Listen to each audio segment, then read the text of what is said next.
Kirkenses.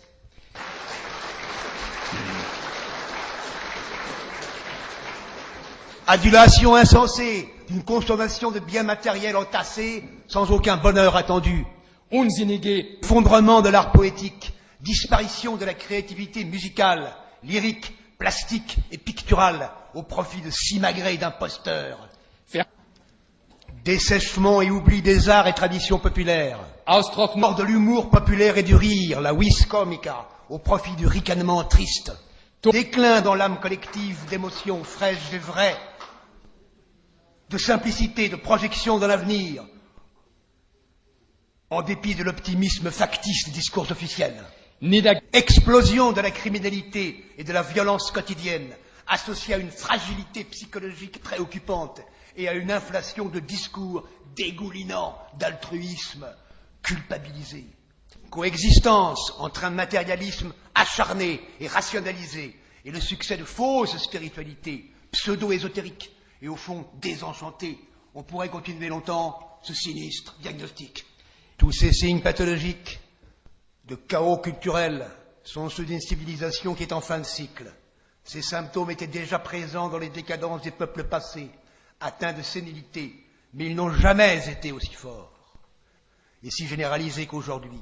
Rappelez-vous les prédictions du Kali Yuga indien concernant l'âge de fer, c'est-à-dire celui de la décadence finale. Ils tueront les enfants dans le ventre des femmes, les hommes épouseront des hommes et les femmes des femmes. Ils nourriront les vaches avec de la viande. Les héros et le guerrier seront moqués et bannis. Les rois seront des voleurs et les voleurs deviendront rois.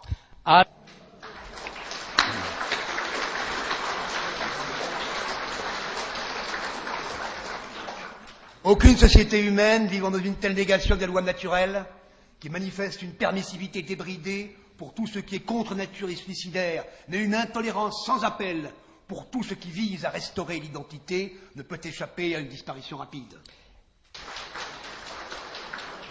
L'islam l'a bien compris. Il tente de s'imposer sur ce champ de ruines comme une sorte de pilule miracle anti-décadence.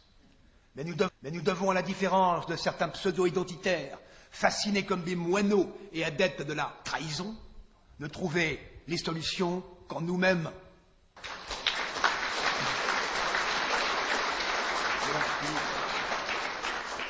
Nous allons aborder un autre thème. Le chaudron planétaire, un autre thème. Voyez ce que George Walker Bush a provoqué en Irak en décapsulant Saddam Hussein et le régime bassiste laïque.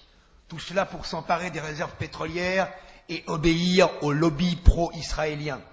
Il a semé un indescriptible désordre, anarchie, guerre civile, islamisme, terrorisme, bombes nucléaires iraniennes, qui risquent fort de faire exploser tout le Moyen-Orient où s'exploite plus de la moitié du pétrole mondial. Comme je l'ai exprimé dans mon livre « Le coup d'État mondial », la politique extérieure des gouvernements américains joue globalement un rôle de déstabilisation planétaire, aussi bien au Proche-Orient qu'en Asie centrale et en Europe de l'Est et danubienne. Jamais une telle politique n'aurait été suivie par un des plus sages et plus intelligents de tous les présidents américains, un certain Richard Milhouse Nixon. Je suis persuadé que nous allons assister à l'apparition d'un gigaterrorisme nucléaire, radiologique, chimique et bactériologique dans les 10 prochaines années. C'est pourquoi nous devons dès maintenant réformer nos propres mentalités et préparer dès aujourd'hui l'après-chaos, comme le marin se prépare à la tempête annoncée. Bien sûr, je ne peux pas prévoir la fin du film, ni le nom du scénariste, ni la distribution, mais tout ce que je peux vous dire, c'est que la séance va commencer et que ça va être un film de guerre.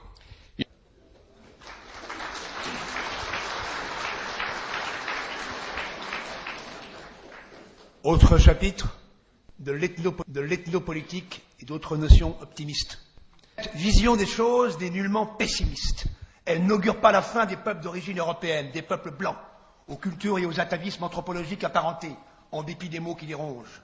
Nos ressources existent toujours, enfouies dans nos gènes, de Vancouver à Vladivostok. La civilisation mondiale risque fort de s'effondrer, ce qui obérera la facilité actuelle des communications planétaires, à la fois physiques et peut-être même hertziennes. L'urgence, à mon sens, d'anticiper l'avenir et de construire des liens forts entre toutes les élites conscientes de nos peuples, à travers le monde. Les catégories de la géopolitique, essentiellement territoriales et étatiques, seront-elles toujours de mise dans une nouvelle configuration? À mon sens, dans l'urgence, les milieux identitaires intelligents en Europe péninsulaire et en Amérique, Canada, Argentine, États-Unis, etc., sans oublier évidemment la Russie et l'Australie, doivent se pencher sur la notion nouvelle d'ethnopolitique, c'est-à-dire de solidarité mondiale entre tous les peuples de racines indo-européennes et de race blanche.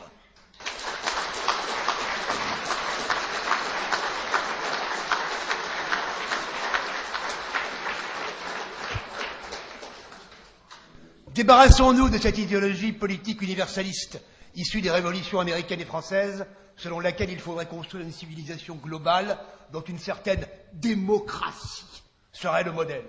Cela a abouti à la dilution dans le cosmopolitisme. Nous devons au contraire opérer une révolution mentale et pratiquer l'ethnocentrisme contre l'utopie cosmopolite. Le messianisme américain actuel, qui en est beaucoup plus grand, le pathétique messianisme républicain français, est aussi catastrophique que le messianisme communiste.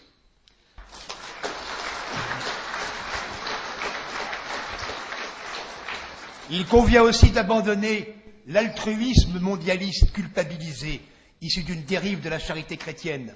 Notamment, il faut en finir avec le tiers-mondisme et l'idée que l'Occident, je n'aime pas ce terme, je préfère l'idée de monde blanc, serait coupable des maux du tiers-monde en tant qu'exploiteur, alors que c'est l'inverse qui est vrai. Les nations et peuples du tiers-monde, du Sud si l'on veut, sont entièrement responsables de leur situation, et ce sont eux, dans leur mendicité agressive et par le déversement de leur population chez nous, dont nous avons nul besoin, qui nous exploitent.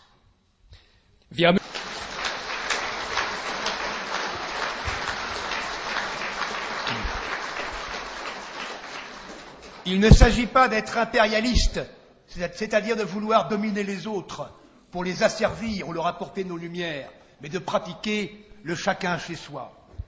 Il appartient particulièrement aux Allemands lucides d'en finir avec cette culpabilité, cette honte de l'histoire et des racines. Car de tous les peuples européens, c'est vous, Allemands, qui êtes le plus victime d'une tentative d'ethnocide avec la complicité traîtresse de vos politiciens et d'élites dépravées.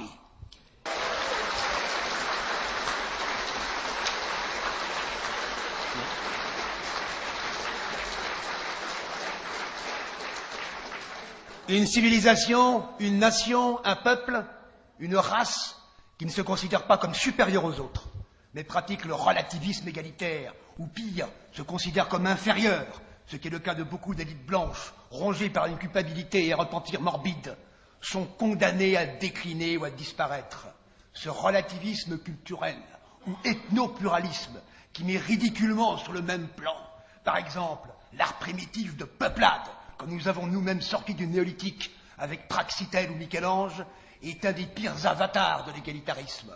Ce virus mental qu'avaient parfaitement diagnostiqué Louis Rougier et George Locke, les deux grands penseurs européens aujourd'hui totalement occultés. C'est le confusionnisme du tout vaut tout.